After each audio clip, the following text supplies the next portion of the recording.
নতুন খেলা নিয়ে চলে এসেছি আমাদের চ্যানেলে। তো আমাদের সেই নতুন খেলাটির নাম মা বলবে। আমরা তো কিছু জানি না, কুইজ কন্টেস্ট হচ্ছে। তো মা বললো আমাদের জেনারেল বা জিকে বই থেকে সেই প্রশ্নগুলি করবে। তো আমাদেরকে মা যাচাই করতে চেয়েছে যে আমরা কতটা পড়েছি বা জ্ঞান অর্জন করেছি। তো মা বেশি কথা বলবো না এবং আপনারা শেষ পর্যন্ত দেখবেন এবং লাইক, সাবস্ক্রাইব, শেয়ার, কমেন্ট করে যাবেন। আচ্ছা, তোমাদের নাম বলো এক এক করে বলো। আমরা লাইন দেব। হ্যাঁ, এক এক করে নাম বলো। নাম বল। তোমার নাম? আনন্দ বেরা, দেবব্রত মানা। ময়ূক কোন ক্লাস? 5 4। ঠিক আছে ময়ূক, আমি ছোট থেকে আগে কোশ্চেনটা করছি। ময়ূক, তুমি জানো স্বাধীনতা দিবস কবে হয়েছিল? 1947 সালে। দিনটা কবে মনে আছে? মনে নেই? তোমাদের মধ্যে কেউ বলতে পারবে? আমি আচ্ছা, দেবব্রত বলো। 15ই আগস্ট। ঠিক আছে, 15ই আগস্ট। আচ্ছা দেবব্রত, এবার বলো তো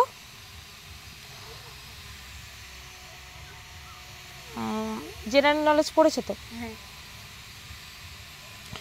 কোন পতঙ্গ পায়ের তলি দিয়ে শোনে? ফড়িং। না। প্রজাপতি। হ্যাঁ, ঠিক আছে। এবার বলো, এবার তুমি বলো আনন্দ। ঠিক আছে, বলো তো পৃথিবীর বৃহত্তম রেল স্টেশন কোনটি? খড়গপুর। ঠিক আছে ময়ূক, এবার তুমি বলো একজন স্বাধীনতা সংগ্রামীর নাম বলো। জানো কে কে স্বাধীনতা সংগ্রামী আছে? অনেককেই জানো, একজনের নাম বলো। নেতাজি সুভাষ চন্দ্র বসু। একদম ঠিক। দেবব্রত বলো, তুমি জানো আমাদের পশ্চিমবঙ্গের রাজধানী কোথায়? পশ্চিমবঙ্গ কলকাতা। ঠিক। আনন্দ বলো লবণ আইন ভঙ্গ করেছিল এমন একজন মহান ব্যক্তির নাম বলো। মহাত্মা গান্ধী। হ্যাঁ, ঠিক আছে। এবার ময়ূক বলো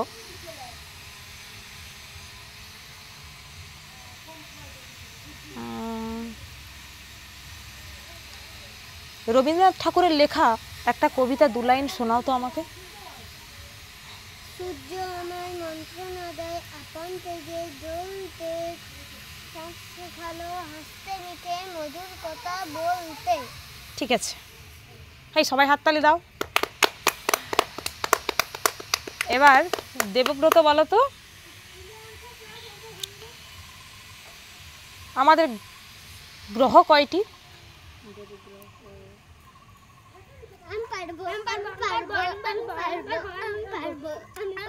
পারবে নি? হ্যাঁ, 9টি। তার 8টি আছে কারণ এখন একটি গ্রহ নেই। 9টি আছে। ঠিক আছে, আমরা আনন্দ বলো আমরা কোন গ্রহে বাস করি? পৃথিবী। ঠিক আছে ময়ূক বলো তো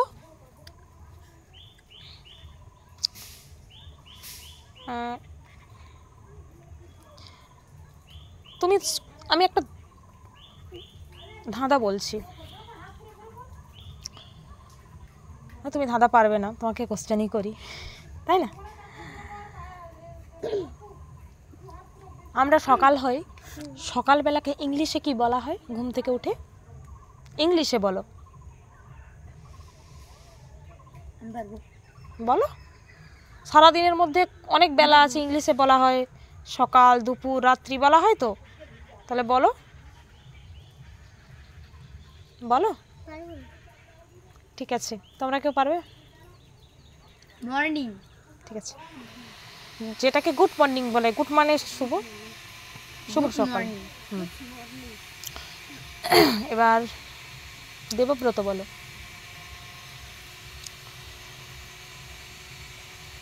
আমাদের জাতীয় সঙ্গীত কি? জনগণ মন অধিনায়ক। আনন্দ বলো ওটি কার লেখা? রবীন্দ্রনাথ ঠাকুরের। জোরে বলো। রবীন্দ্রনাথ ঠাকুরের। আচ্ছা ময়ূক বলো তো, কুমোর পাড়ার গরুর গাড়ি কবিতাটা পড়েছো তুমি? 2 লাইন বলো আমাকে। তুমি তো ছোট, তুমি গরুর গাড়ি আগে লেখকের নাম বলতে হয়, কবিতার নাম বলতে হয়। লেখকের নাম মনে নেই বাবা? বলো, কবিতা বলো। কুমোর পাড়ার গরুর গাড়ি বোঝাই করা কলসি হাড়ি গাড়ি চালায় চালাই বংশী বাদন সঙ্গে যে যায় ভাগ্নে মদন। ঠিক আছে। দেবব্রত বলো, কোন স্টেশন সব থেকে উঁচু? ঠিক আছে। আচ্ছা তুমি বলো, আমাদের দেশে ওই জাতীয় সঙ্গীত ছাড়া একটা জাতীয় সঙ্গীত ব্যবহার করা হয় এখন, সেটা কি 2 লাইন প্রার্থনা সঙ্গীত যেটাকে বলে, সেটা পারবে? বলো তো। নির্মল করো মঙ্গল করে মলিন মর্ম মুছায় তব পূর্ণ কিরণ দিয়ে যাক মন মোহ কালিমা ঘুচায় মলিন মর্ম মুছায় তুমি নির্মল করো মঙ্গল করে মলিন মর্মে মুছায়। ঠিক আছে, সবাইকার সঙ্গে ধন্যবাদ। সবাই টাটা করো গাইসদের। টাটা টাটা গাইস, আমাদের প্লিজ সাবস্ক্রাইব এন্ড লাইক। তো আজকে আমাদের এখানে ভিডিও শেষ হলো, সন্ধ্যা হয়ে আসছে। Tata, good bye, good evening. সবাই